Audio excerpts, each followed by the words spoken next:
নির্বাচন অনুষ্ঠানে প্রধান উপদেষ্টাকে ৩১শে ডিসেম্বরের পর একদিনও সময় দিতে রাজি নয় বিএনপি। এমন কথা বলে ওঠেন দলটির স্থায়ী কমিটির সদস্য সালাউদ্দিন আহমেদ।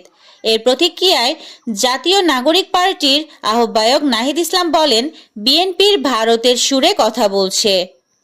তাদের বক্তব্যের সঙ্গে ভারতের বক্তব্যের কোনো পার্থক্য নেই। সঙ্গে সঙ্গে কথার জবাব দেন বিএনপির স্থায়ী কমিটির সদস্য সালাউদ্দিন আহমেদ।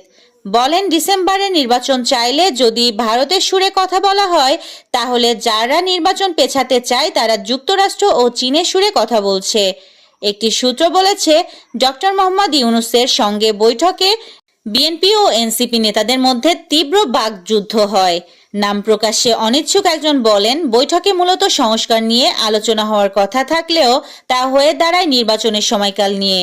বিএনপি ও এনসিপির মধ্যে তর্ক হয় নির্বাচন ডিসেম্বরে হওয়া উচিত কিনা তা নিয়ে।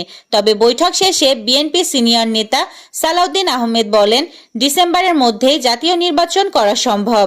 নির্বাচন নিশ্চিত করতে যেসব সংস্কার দরকার, বিশেষ করে নির্বাচনী সংস্কার, সেগুলো নিশ্চিত করে সম্মতির ভিত্তিতে বাস্তবায়ন করা জরুরি।